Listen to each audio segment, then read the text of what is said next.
I'm in Medina, Ohio, and I'm talking to the president of the local chapter of the Rolling Thunder.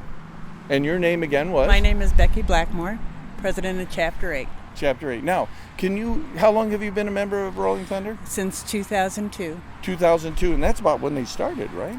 No, actually Rolling Thunder started back in 1989, if I'm not mistaken. Yeah, 1989. Why Rolling Thunder? I know you're always there when we came home from Iraq. We were in a bus and you were escorting us home. Now, can you tell me more about what Rolling Thunder does? Well, Rolling Thunder is a POW MIA awareness group to help, keep it alive in the public eye. And our second issue is to veterans, to help veterans in any way we can. And when our soldiers went to war and when they come home, we're there for them. That's right. We try to make them realize that even though it's not, popular to be at war, to be a soldier, we still love and respect you. Well, and, we're going to be there for you. And like we worked with our local National Guard unit here as they deployed multiple times and would, do things like having Christmas parties for their children and stuff, doing what we could to make them understand that we're watching out for you. You're watching out for us. We're doing what we can back here to watch out for you. Yeah, and I know there's the stories of when we have I escorted a soldier from Dover, Delaware, to his home in Ovid, Michigan. And during that funeral, we had the Rolling Thunder out there. Yeah, if we are aware that there's a funeral, that one of our... hero down, kickstands up. Right. Well, that's pretty awesome. Yeah, that's pretty much guys about are out it. there. That sums it up. In 2005, our 365th Marine Division up here, they took a horrendous hit. And I tell you, it was an honor to ride, but after the 12th one, it was really getting hard on all of us, that these young people, and sometimes when we were riding, for the family and the soldier, and people would just not be paying any respect, paying any attention to what was going on. No. And it just breaks your heart. It does, doesn't it? Yeah, you almost feel betrayed. But yeah, so we feel that we got to comfort the family and show the honor and respect that their soldier deserves. Absolutely. And we thank you very much officially from Veteran. Thank you very much for all you're doing. Now, there's some other things that I think when I was a member of Congress, we had Rolling Thunder, a speaker, in our Oversight and Government Reform Committee, and we were working, there were some issues with MIAs. You want to talk about MIAs? Well, we don't feel that there's been a proper accounting, and it's gotten better because I know when I joined Rolling Thunder back in 2002, they were killing off people on paper just because they didn't know where they were or they hadn't seen them in 20 years. They wrote them off as dead.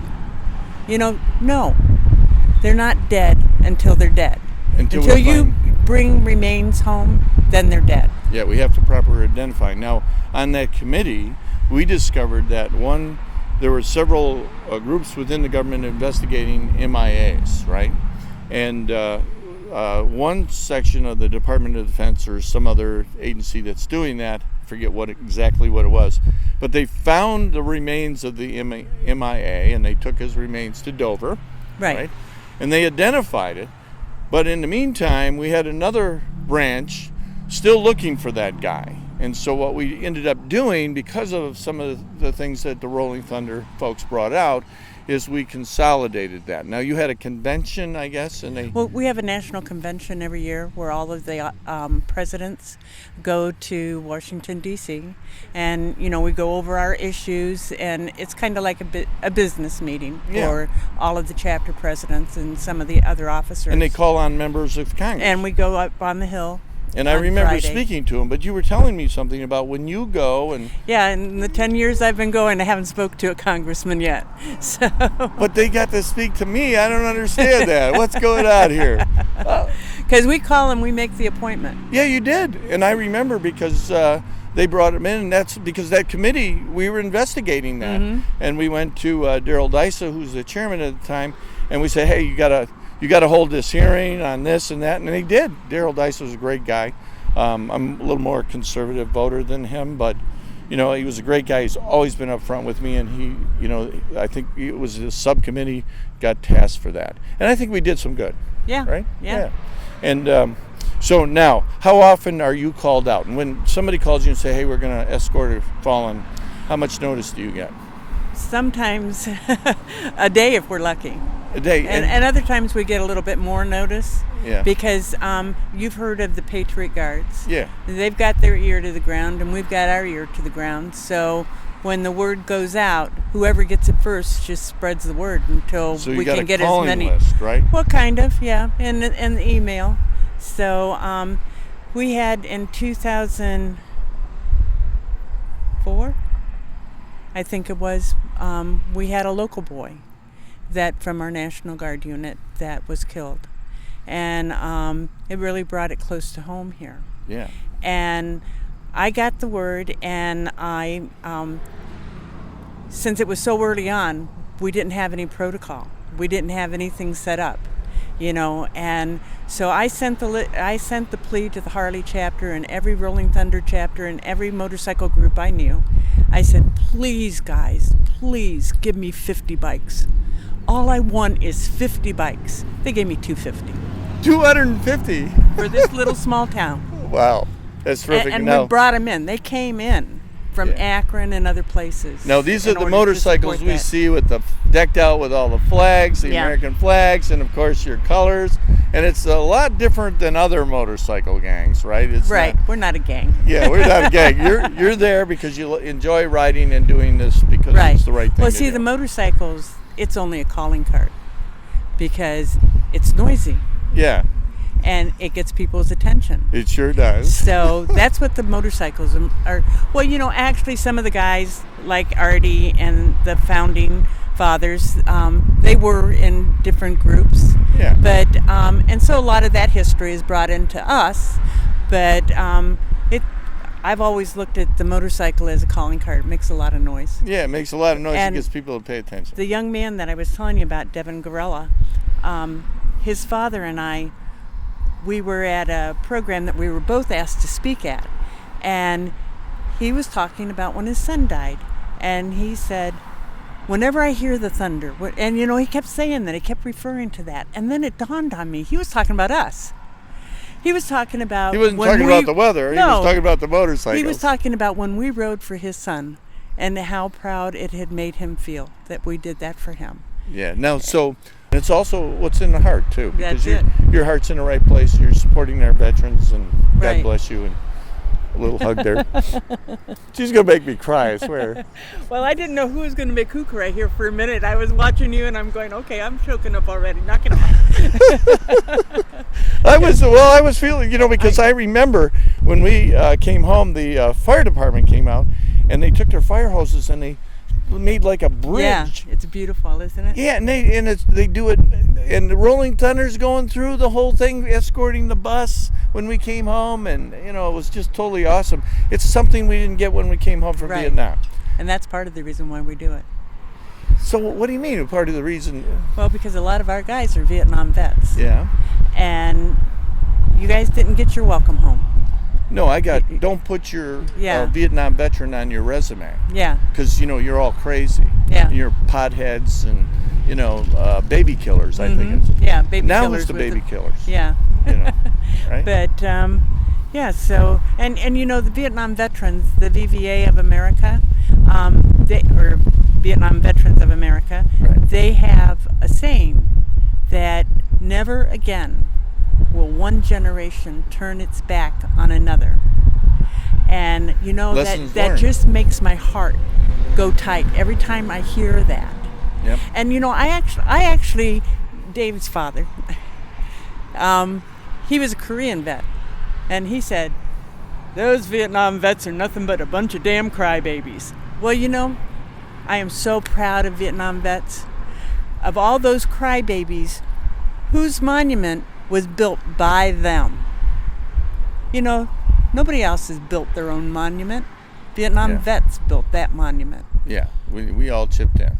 Yep. So, you know, and you know the you other guys did it yourselves. Yeah, the other interesting thing is they did a study I recently read that the average Vietnam veteran dies before the age of 68. Yeah. And World War II, World War II veteran. 1960. I mean. Agent Orange yeah, sticker. Agent okay. Orange. Jim Tompkins, he was my husband, and he died of Agent Orange in well, what do you 2000. mean he died of Agent Orange? I mean, what kind of, how did he die exactly? From cancers. Oh, from cancers. Yeah. Okay. Yeah. We just make it easy and say Agent Orange. Yeah, I get it. So but and at that time they were saying Agent Orange isn't causing these diseases. Right. And we just got our national cemetery built out here, and there's the cremains walls, and I got so mad when I went out there and seen Jim's little section where his cremains were, just his section. There's all these cremains, and these men are all born 1945, 1948, and they all died somewhere around 2000, 2002. Yep. There is no common denominator? Yeah. What are you trying to tell me? Exactly. Even I am not that stupid. Exactly. It's kind of like what they found with back in the 60s. We had the Hooker Chemical Company spill, Love Canal, you know, and they said, oh, it's because of the, you know, and because of that, we brought in the EPA, right? Right. And now it's no longer the Environmental Protection Agency, it's the Environmental Punishment Agency, right? Yeah. And so, but I have a solution for that, just so you know. I know how to fix the EPA. Because I know we do have some issues. I don't like toxic waste dumps. Yeah. I don't like people polluting my rivers and streams or my Great Lakes, right? I don't like that. But we have to find a balance. Right. So I made a deal with the Chinese ambassador. And I know how I can slow the economic growth of China and pick up the economic growth of the United States. And that is, we're going to take out of the 17,500 EPA employees, we're going to send 16,000 to China for 7 years. Yeah. What do you think? Good idea? Yeah, it sounds like a good plan. Sounds like a good plan. But anyway, here we are in Medina, Ohio, 165 walking bicycle miles from my home in Milford, Michigan, talking to Rolling Thunder, who came out to meet me on my little bicycle walk at the VFW, and there's here it is, 5137. Yep. God bless. God bless you. Thank you. Woo! Don't show that to my wife.